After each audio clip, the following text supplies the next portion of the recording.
rahvusvaheline Euroopa Horisondi DROP-projekt, mille Selva pilootlinnana osaleb, keskendub vananenud hoonestuse ning õuealadega kortermajade piirkondade parendamisele. Projekti eesmärk on muuta Elva linnas Nooruse tänava kortermajade piirkond nutikaks, targaks ja oma elanikkonda tihedalt kaasavaks kõrge elukvaliteediga naabruskonnaks, mis võiks anda eeskuju ka teistele piirkondadele. Elvas Nooruse tänaval toob DROP-projekt tõenäoliselt kaasa aktiivse kogukonna, kes on nõus ellu viima neid tegevusi, mida me oleme tegevuskavas kokku leppinud.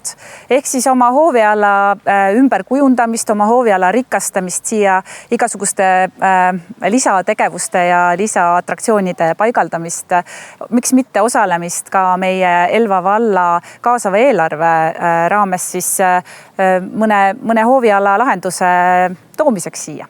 Nooruse tänaval on olemas tegelikult meeletu potentsiaal.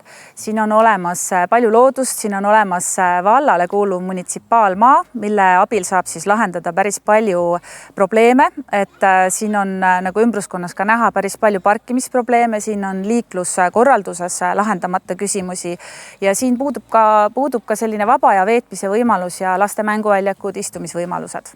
Esmased tegevused on siis sellise aktiivse rühma kokkuleppimine, kes siis hakkab ees seisma ja kes on vallavalitsusele partneriks.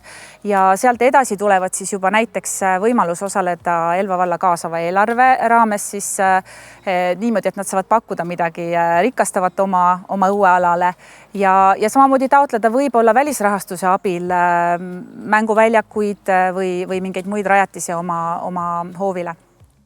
Mina arvan, et see sammune laste mänguväljak, mis seal tagal pool on, võiks olla natukene uuendatud. See on natukene juba aegunud minu arust. Vanaaegne. Teine asi, et mis minule näiteks sobiks väga hästi, midagi näiteks grillimiskoht, et suvel võiks siin nagu hommikul või õhtul grillida midagi või sellist asja. Ja siis üldiselt nagu ma olen suhteliselt rahul, sest mulle meeldib see roheline ümbrus ja nüüd neid majad renoveeritakse ka. No see on tõesti õige, et see on väga mugav koht perele ja me tahaksime, et siin saab võimalust tutvuda oma naabriga, et tutvuda perega, lastega ja siis me tahaksime, et siin saab väga hästi oma aega veeta. Naabruskondlik renoveerimine on oluline 3 suurel põhimõttel. Esiteks, me saame ühe korraga valmis mitu kortermaja. Teiseks on meil võimalik saada ehitushindu odavamaks, sellepärast, et me ehitame ju mitut maja korraga.